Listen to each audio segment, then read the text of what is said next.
Chapter 4, Capital Campaigns, Foundational Elements of Your Campaign Plan. The campaign plan will determine what the campaign looks like and how long it will take. It'll be wrapped around a Gantt chart if you've been listening to me. So we're going to cover the planning committee, the objectives, the goals, your capital campaign, your annual fund, your case for support, your gift range chart, and your donor recognition plan. So you've laid the groundwork, you're ready to go, this is feasible, and we have an idea about how we're going to proceed, but we do not have a specific plan. So your few key staff members who are going to be doing the work need to be the primary people who are drafting the plan. They create the first draft, then you bring it to other groups and other committees for their input on what you have created. Your involvement in putting this plan together will create investment. Investment in the plan will lead to larger gifts. People who feel that they have a say in the plan are more likely to give more money, so you want to select your large donors to help plan the capital campaign. They'll set the tone and the standard for the entire campaign.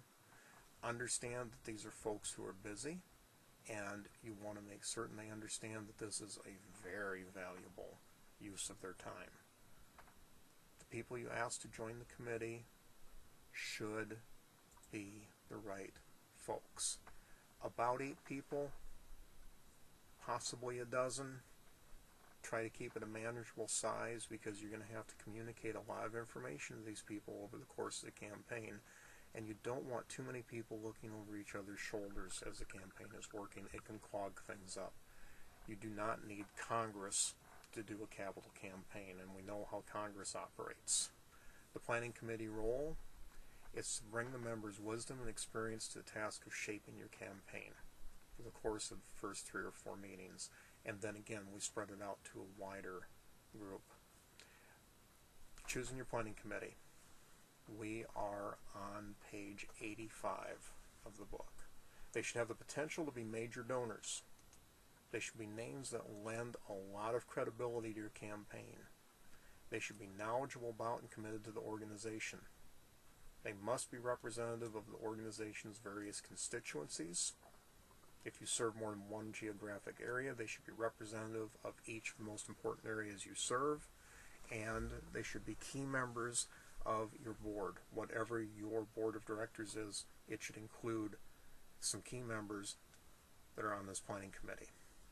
Your campaign objectives. Attach a dollar amount to each objective.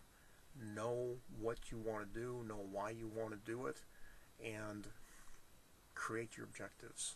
Create your goals. First, your goals should be monetary. How much money do you need? How much money can you raise? What will count towards the campaign goal? How committed, courageous, and capable is your committee? How excited are they about this? How long can you wait before you publicize?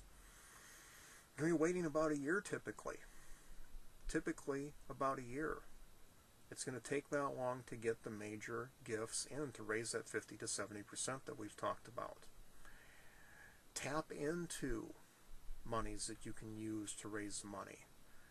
Think about getting loans from people. Try to explore alternate funding to get the campaign off the ground, but you need the money to get the first half of the campaign paid for, which again I've said is typically $40,000 to $50,000, so you're going to need $20,000 to $25,000 to kick off the initial phase of the campaign. Then you can use monies as they're raised to pay off the money you've already invested.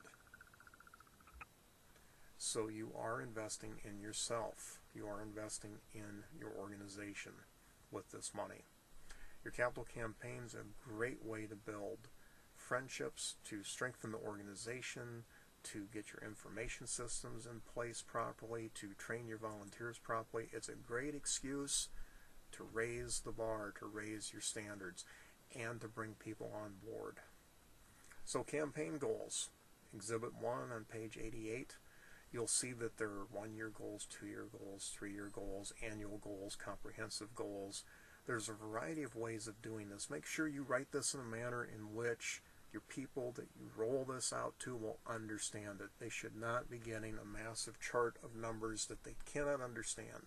United Way, again, uses a thermometer, and as more money is raised, they get to the top of the thermometer. And so the thermometer could have $1 million at the bottom, $3 million at the top, 2 years to get to 1 million, 3 years to get to 5 million, 10 years to get to 10 million, however you want to do it. Have something that's readily understandable by most people to provide a picture of progress towards your goals. One building project I know of, they had a picture of the building and they needed to carpet a huge portion of the building. It was going to cost $10,000. They colored in the carpet pieces as they raised the money. We've got half of the building carpeted. We've got 3/4 of the building carpeted. Now we've got 90% of the building carpeted. Find something visual that will excite people. Gift range chart. Understand, what you're looking for and how you're going to be raising the money from each group of folks. And everybody should be asked for money. Determine naming opportunities.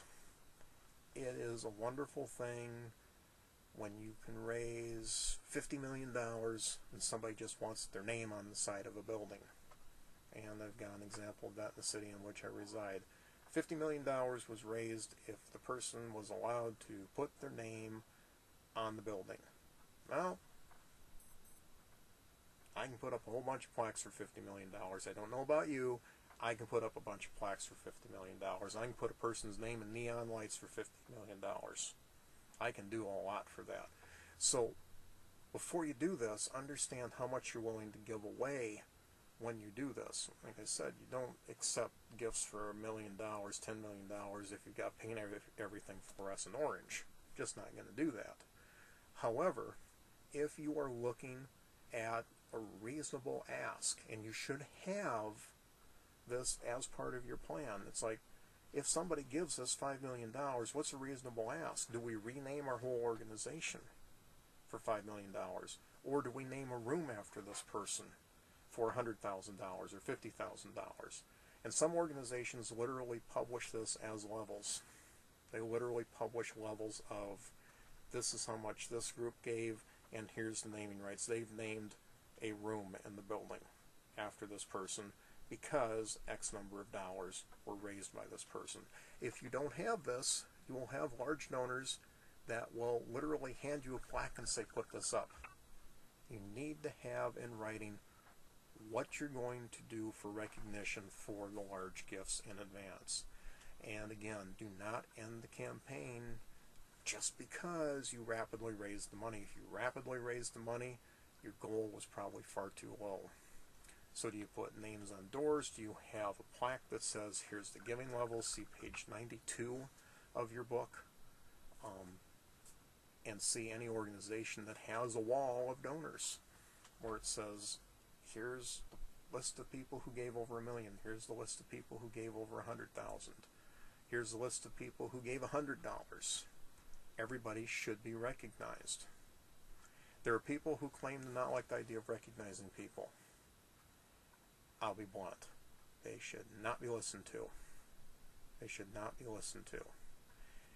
People like to see their names on projects. Make certain that you have something that is appropriate, that is non-offensive, that everyone agrees to. It's like, here's what we do for each level of giving.